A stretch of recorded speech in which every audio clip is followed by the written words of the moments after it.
Hi everybody. So today's class is again for backache, but these are going to be a little bit more difficult. Okay.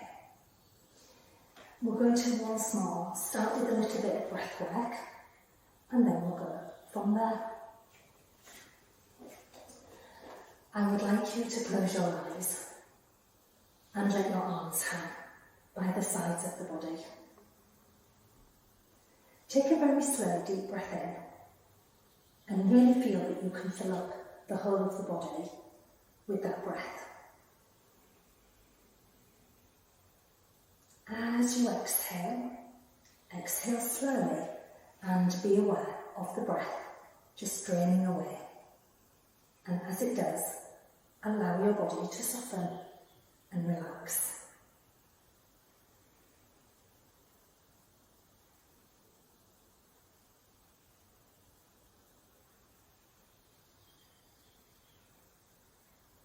Then begin to breathe in and out through the nose, unless it is uncomfortable for you. As you're breathing, place the tip of the tongue to the roof of the mouth, slightly back from the front teeth. You'll hear a rasping noise as the breath passes over the tongue, and I'd like you to listen to that noise, as it will help to still your mind and body.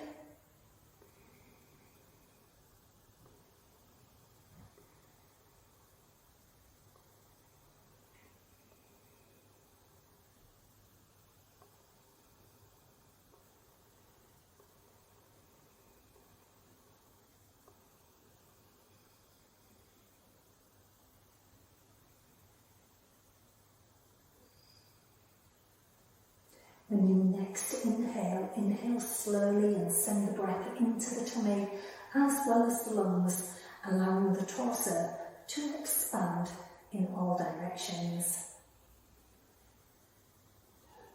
And as you exhale, allow the torso to soften.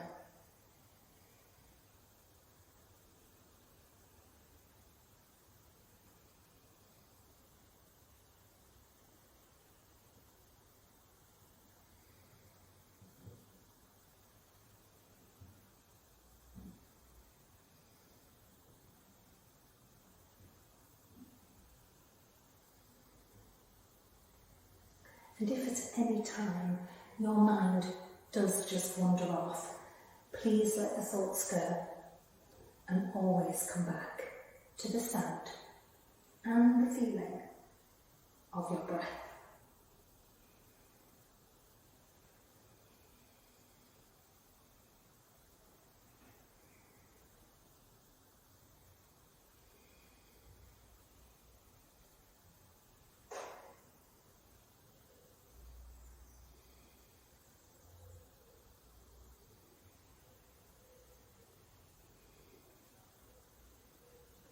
Then when you are ready, please open your eyes, come back to the room, and we'll begin.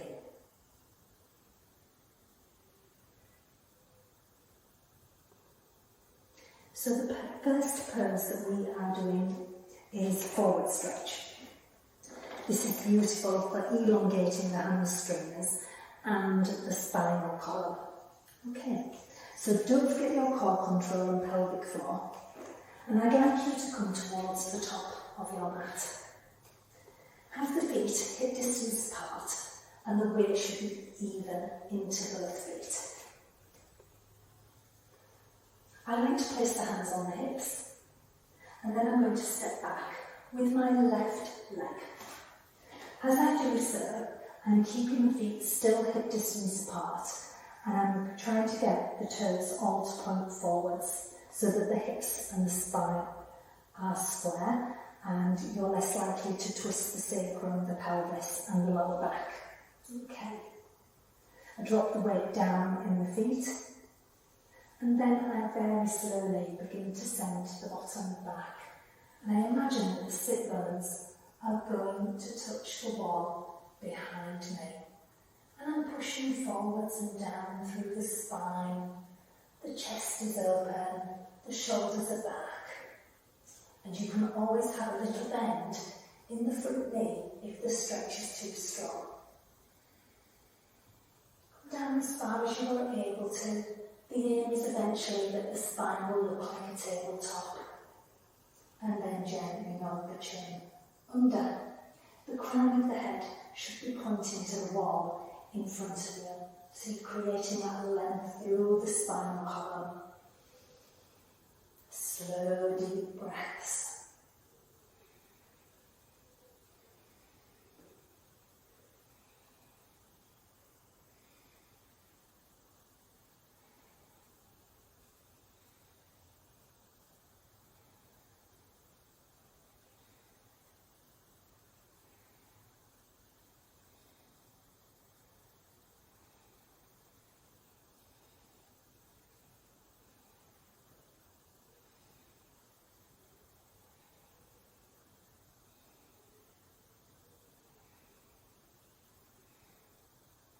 Very slowly, come back up to centre. Lovely. So we're going to do exactly the same on the other side, but be aware one side does tend to feel different to the other. When you're ready, step back with the right leg, keeping the feet hip distance apart and the toes all pointing forwards, as much as you can get them to. That will change with time as you get more mobility in the ankles. When you're ready, core control and pelvic floor, and send the bottom back as you push forwards through the spinal column. And gently nod the chin under. You can bend the front knee if you need to. Keep the weight down in the feet. Remember, don't clench the teeth. Everything relaxed.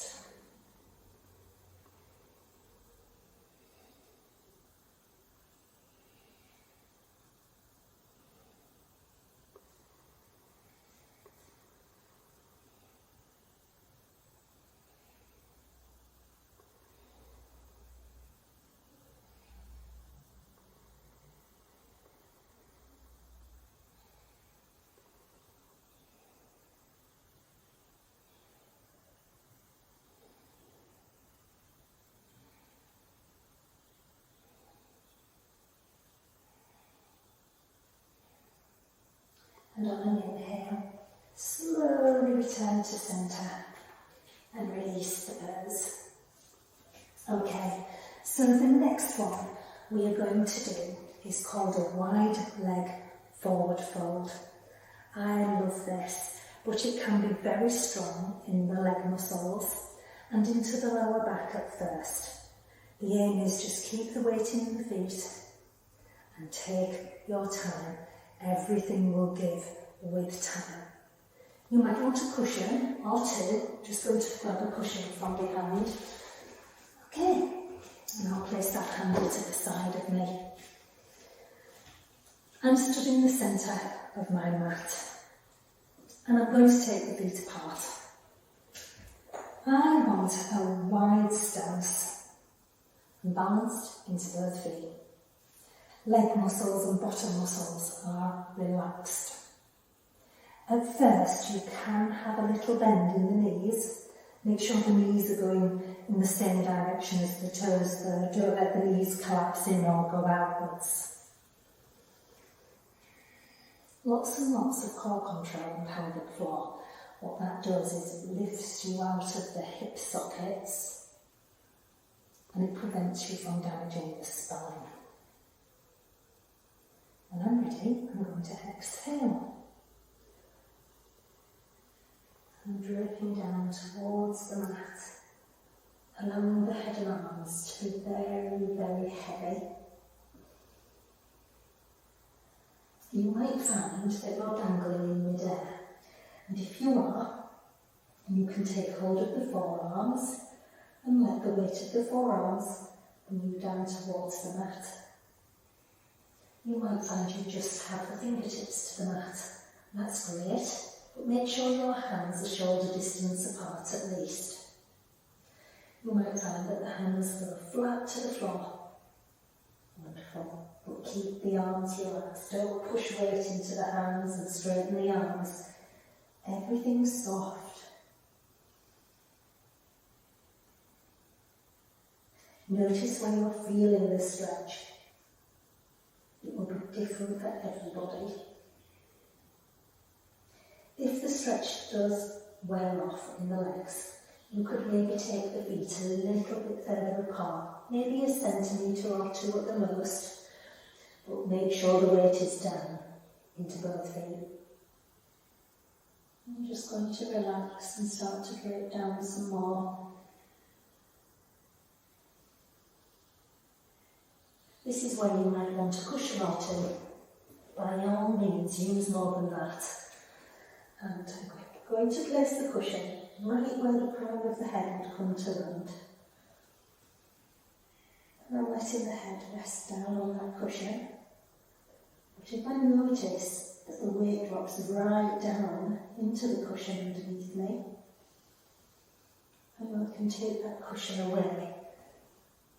So if you've got more than one cushion, just work at taking one cushion away at a time, and eventually you'll be able to get the crown of the head to rest gently on the floor. But there is no weight into the crown of the head, it's all in the feet. Slow deep breaths. Some people like to take the hands behind them and bend the elbows, that's okay too. Just keep the hands shoulder distance apart.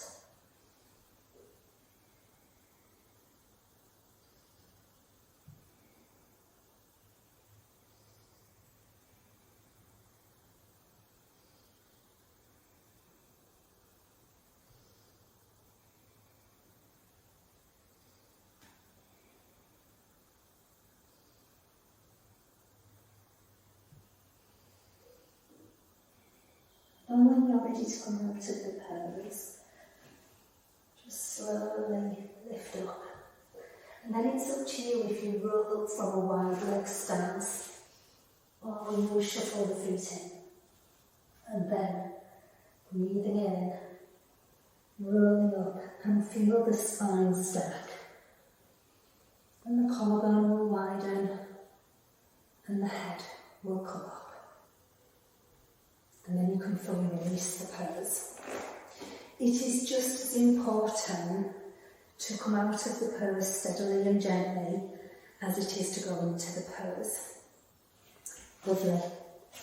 Okay, so for the next two poses, we are going to come down onto the floor. And the first one we're doing is something I call salamander. Very similar to cobra, but this has got straight arms. Okay, so I'm coming down towards the bottom of my mat, and my knees and feet are roughly hip distance apart. At the moment I'm sat on the heels, and my hands are either side of the mat, and I'm going to slide the hands up the mat and drape over the thighs.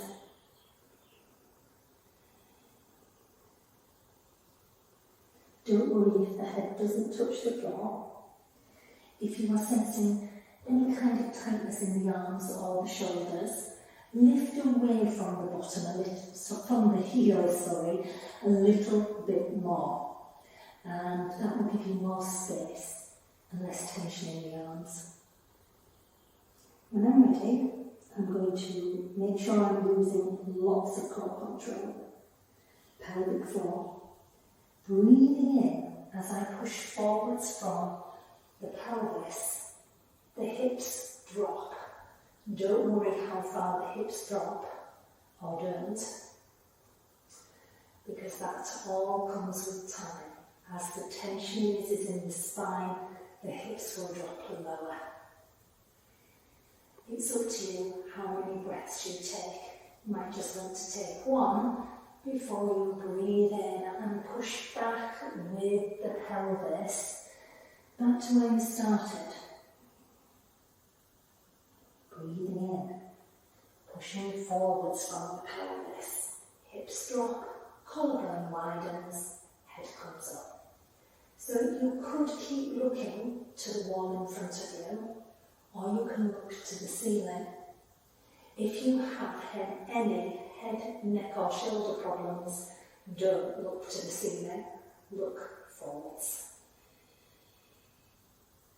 When you're ready, check you're still using the core control and push back with the pelvis. Working from the pelvis keeps the length through the spine. Don't move with the head first. Breathing in, pushing forwards from the pelvis, hips dropping, head comes up. Up to you with the gaze. Relax. Do not tense up through the bottom muscles. If you notice that you are, give them a jiggle. And breathing in, pushing back with the pelvis. So just take your time. At first, sometimes you notice that you only get so far forwards. So that's an indicator that your shoulder girdle mechanism is a little bit tight. What I would do, instead of resting on the heels with the bottom, I'd move a good hand length further up the mat, and that will just give the muscles in the shoulder girdle just a little bit more room to move. Okay. You just have to take your time.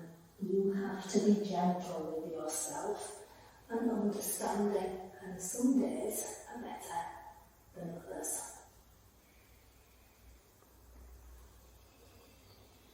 So I'm going to do 2 more of them.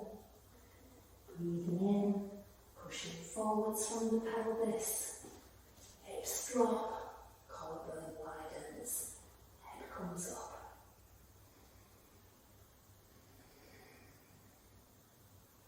Breathing in, pushing back with the pelvis, back to where I started.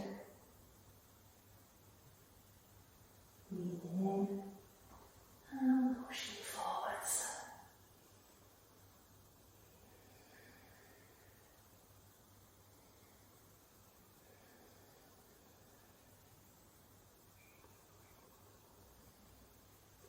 Breathing in, pushing back with the pelvis.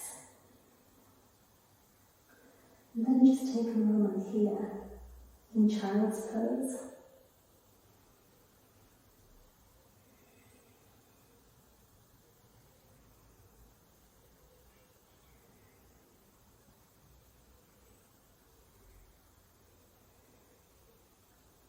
And then gently lift the head and come back to sitting.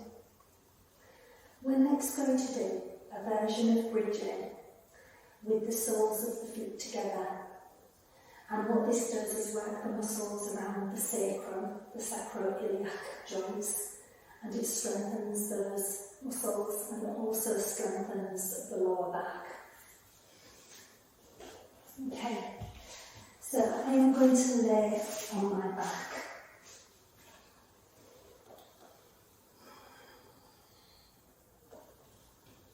Knees are bent.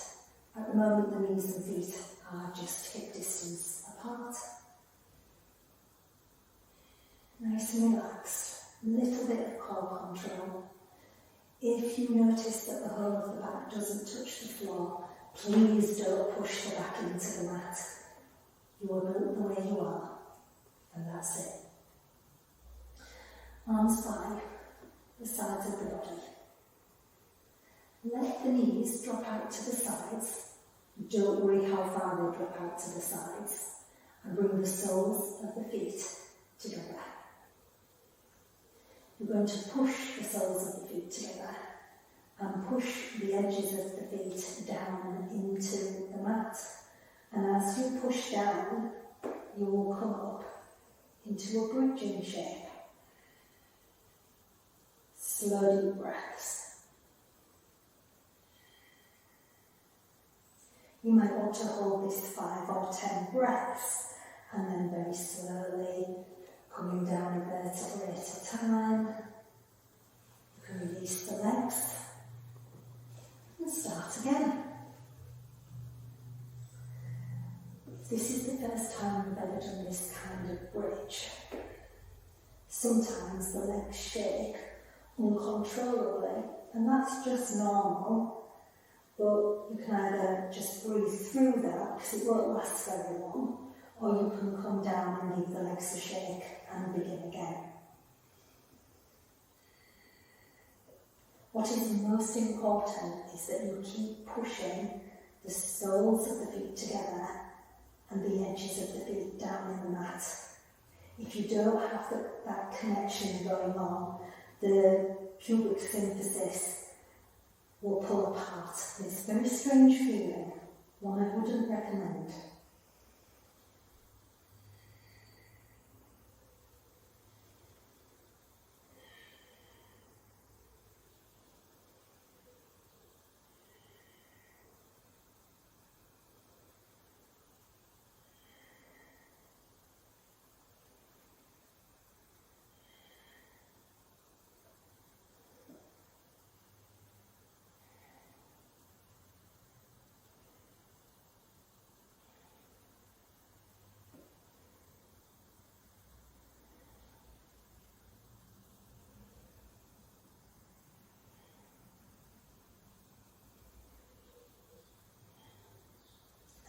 Very slowly and exhaling, coming down a vertebrae at a time.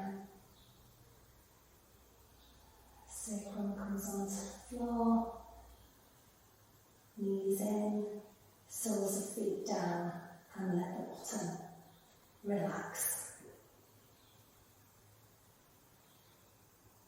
So from here we can go straight into Shavasana. I'm going to take the legs out long, but you could keep the knees bent if you wish. Letting the feet relax. I like the arms by the sides of the body with the palms up. I also like to close my eyes, but if you prefer not to, just keep the gaze soft.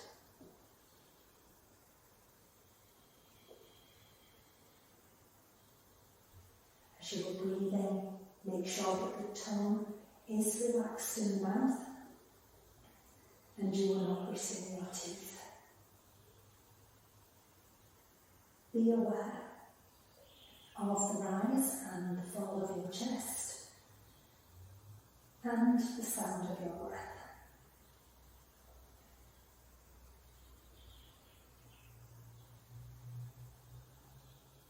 And as you next exhale, allow the right arm and hand to soften and relax.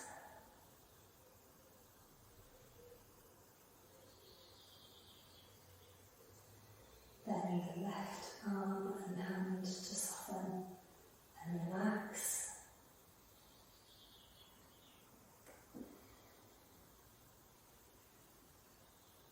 Then the right leg and foot.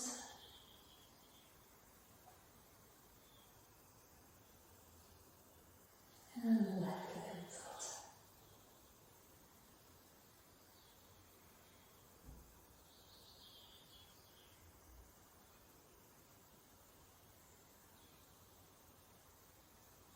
Allow the back of the skull to relax into the floor. And then the spinal column all the way from the top to the bottom.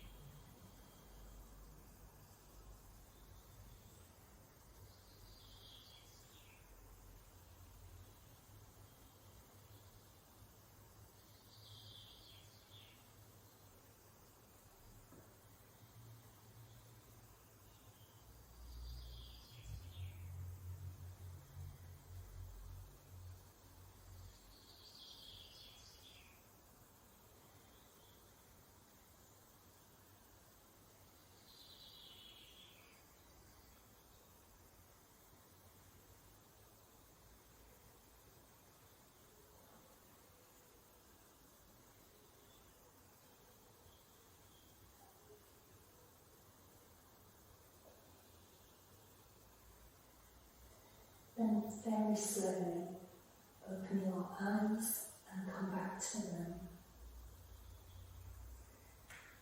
wiggle your fingers and toes.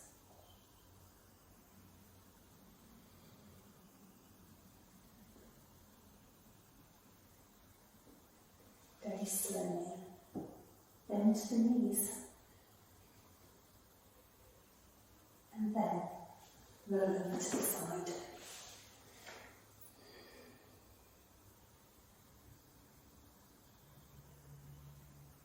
We're only going to sit in when you are ready.